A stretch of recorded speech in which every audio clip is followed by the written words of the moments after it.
We are going live. I am getting it set up here and ready to roll. A little early.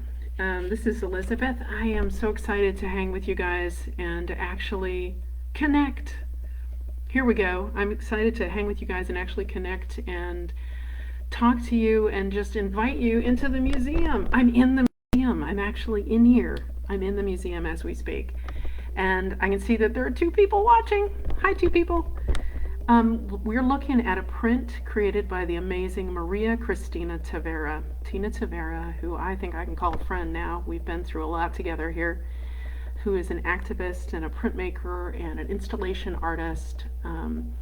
She holds both Mexican and U.S. citizenship and has spent her life kind of toggling between two cultures, and a lot of her work deals with that, which is really cool. And so we're in the Shelley and Donald Rubin Gallery at OUMA live, and again, totally excited that you guys are here. And we're looking at Promesas de Papel, Paper Promises, the show that went up in October, stayed up, and is available virtually for quite some time, but it's coming down in physical reality by March 14th. So check it out for sure if you go to museum.oglethorpe.edu. And what we're going to look at today for Tavera, and I hope she's here, and if she's not, she'll look at it later, is this particular piece, which she calls Harvesting Hope, which, forgive my Spanish, I believe is pronounced Pizca de Esperanza, and is an image of a field worker. And, I have a lot of respect for lighting designers in film right now, because it's not easy. And I think what I'll do once I post this is I'm going to add a little extra picture. But here, let's go closer for a second so you get a better look at this. All right, get a little sense of it. Again, not the greatest with the lighting, but I'm working on it.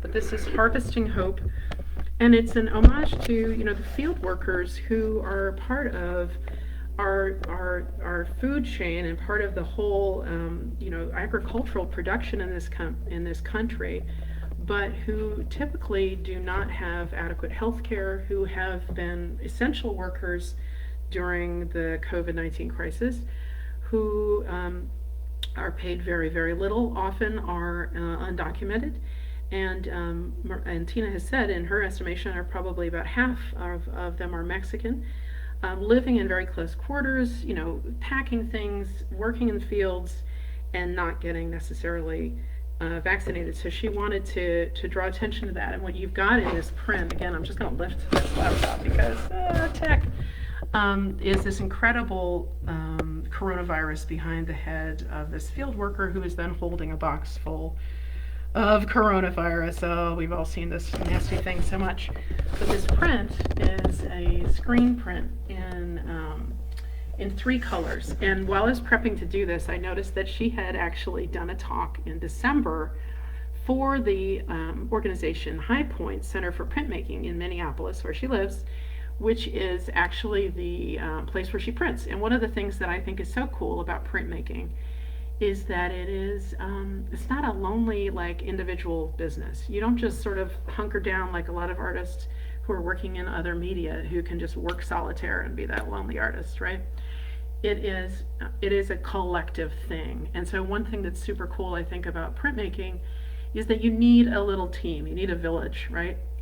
And it falls in line with what I know of this amazing person, Tina Tavera, an artist, which is that she puts her heart into everything, and that she's not just someone to sit idly by. So she makes art that is about socioeconomic issues, she makes art that's about political issues, that's about issues of food insecurity, that's about issues of immigration and all sorts of social issues. But she also gets out there and does the work herself. I mean, I know that she's done a lot of things like trying to get food to people and assisting people through this crazy time that we're all living in. Printmaking has traditionally been something that you do again as a collective, but also to promote social issues. So that makes a lot of sense. And I just want to mention, you guys, this was created in 2020. This also, just to mention a couple things about healthcare and field hands and folks who are on those front lines. there's a disproportionate number of people who are Latino who will do those jobs. And there was an estimate back in October of 2020 about the number of people just in California. So in California, in various counties of California, the rate of COVID has been astronomical. Happy news, just saw this 5 days ago, I think, in the New York Times. It was March 3rd, that there's a landmark initiative in California to take vaccines to the fields. So they're actually taking vaccines out to the fields and having pop-up clinics to assist people. And that is something that is being hosted by both the growers and the county health departments. So there's hope in that. Last thing, I'm at 5 minutes already. Look how fast the 5-minute museum goes. So next week, I want you to tune in for 5 minutes with my dear colleague, John Daniel Tilford, so that you can see him talk about Eugene Boudin and the beautiful little painting that we have. You will actually get to see it open, and you'll see why we're sending it to conservation. Thank you all so much.